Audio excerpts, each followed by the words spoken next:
Mr. Secretary General. I'm here today to fight for humanity. I'm here today to fight for justice for the Palestinian people. I'm here today to call for an end to the violence and for immediate ceasefire to save the lives of innocent people, including women and children. The safety and well-being of mankind is always our number one priority. I'm sure that each one of us are touched when confronted with images of a 2-month-old baby injured and pulled away from the rubble as her family lay dead. The only question we should ask ourselves is, how much longer shall we let these atrocities continue? All of us know that this conflict is asymmetric by nature between Israel, the oppressor, the occupying power, and the Palestinian, the occupied, who are continuously being oppressed. Occupation is the core issue. The international community owes the Palestinian people a long overdue independent state of Palestine, living side by side in equal footing with all of us.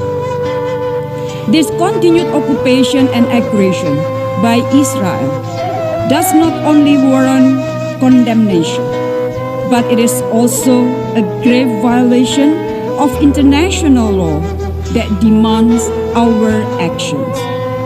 Thus, I call the UN General Assembly to take 3 actions. First, stop the violence and military action to prevent further casualties. At the same time, the General Assembly should demand for an immediate, durable, and fully respected ceasefire.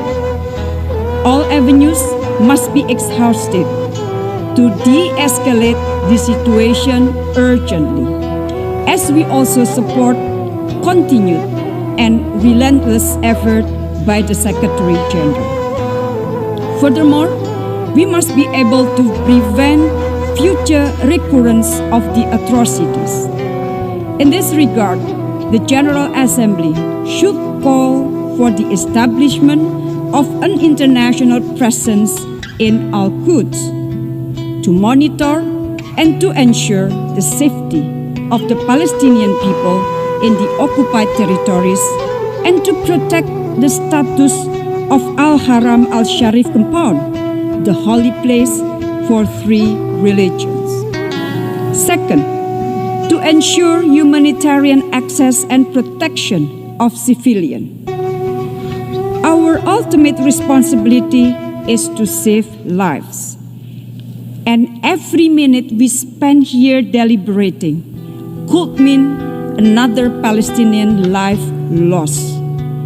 I call the General Assembly, together with UN agencies and other actors, to step up efforts in providing humanitarian assistance to the affected Palestinian people. It must urge Israel to open and allow access for the delivery of humanitarian aid, including to Gaza, which has been under siege for more than 13 years. Third, pursue a credible multilateral negotiation. Credible negotiation is very important to advance a just and comprehensive peace based on 2-state solution in line with internationally agreed parameters. The General Assembly has moral and political responsibility to ensure that peace negotiations take place. We must put a stop to the systematic efforts by the occupying power that may leave nothing left to be negotiated.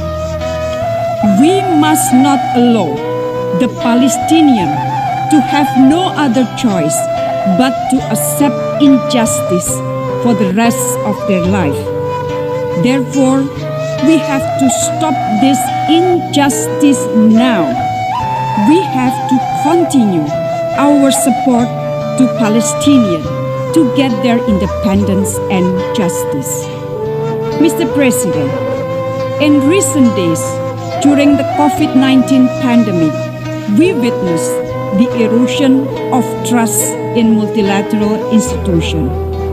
Today, we hold this meeting with one main purpose: to ensure that justice prevails for the Palestinians.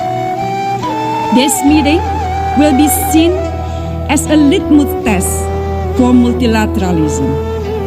We must remain committed and stand united in our efforts against all illegal acts of Israel toward ending the occupation in Palestine. We have to act now together. UN has to act now. I thank you.